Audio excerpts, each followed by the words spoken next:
Hi there, smart drivers. Rick with Smart Drive Test talking to you today about the railway sign and railway crossings. When I moved to BC's interior a couple of years ago, I was stationed in Kamloops, BC to do some training, and I have to say that up to that point I'd lived in Ontario and Australia, and trains and railway crossings in terms of driving had been more or less off my radar. Most of the ones in the east and most of the ones in Australia had been torn up, so railway crossings didn't really feature much in my driving. However, in Kamloops, railway crossings are a big deal, and where the school was, right there in Kamloops, was not too far from the railway crossings, and you had to go over the railway tracks just as soon as you come out of the school.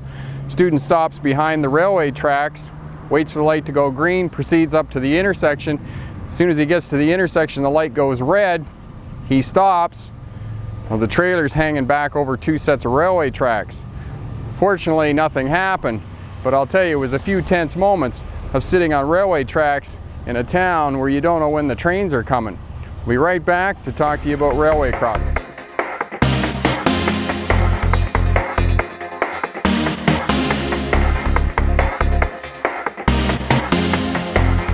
Hi there, smart drivers. Rick with Smart Drive Test. Welcome back. Today we're talking to you about railway crossings and the railway sign. One of the reasons that trains are so dangerous is because trains don't keep schedules. You don't know when they're going to show up. And the other thing that you need to know about trains, especially for a road test, trains have the right of way. You need to give trains the right of way.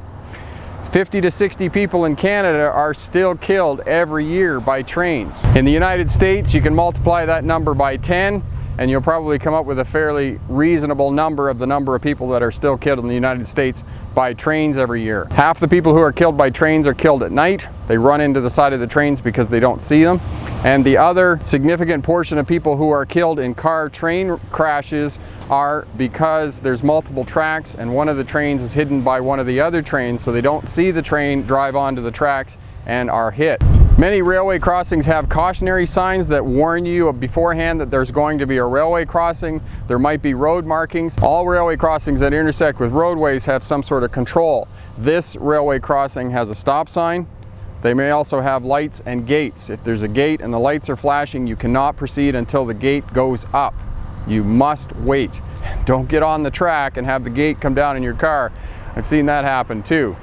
As well, stop 15 meters from the railway crossing. If you're parking near railway crossings, 15 meters or 50 feet from the railway crossing. If you're stopping near railway crossings, 5 meters from the track, no farther than 15 meters back. So 15 to 50 feet away from the railway crossing. For the purposes of a road test, you're driving a manual transmission, do not shift over railway tracks. It's a major demerit on a road test. Finally, if you're unfortunate enough on a railway crossing to have your vehicle break down or you get stuck on the tracks for whatever reason, get clear of the vehicle and get all passengers out of the vehicle as quickly as possible.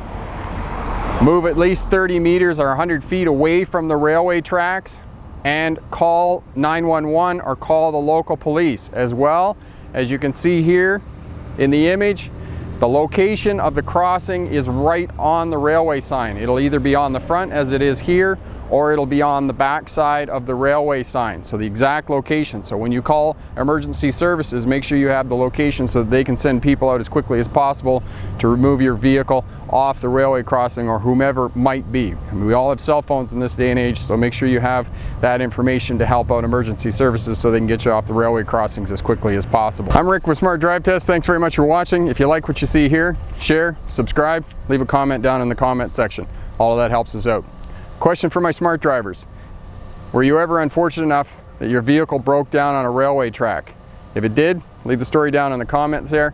All of those stories help us out and help drivers out in case they find themselves in the same situation. Thanks very much for watching. Remember, pick the best answer, not necessarily the right answer. Have a great day. Bye now.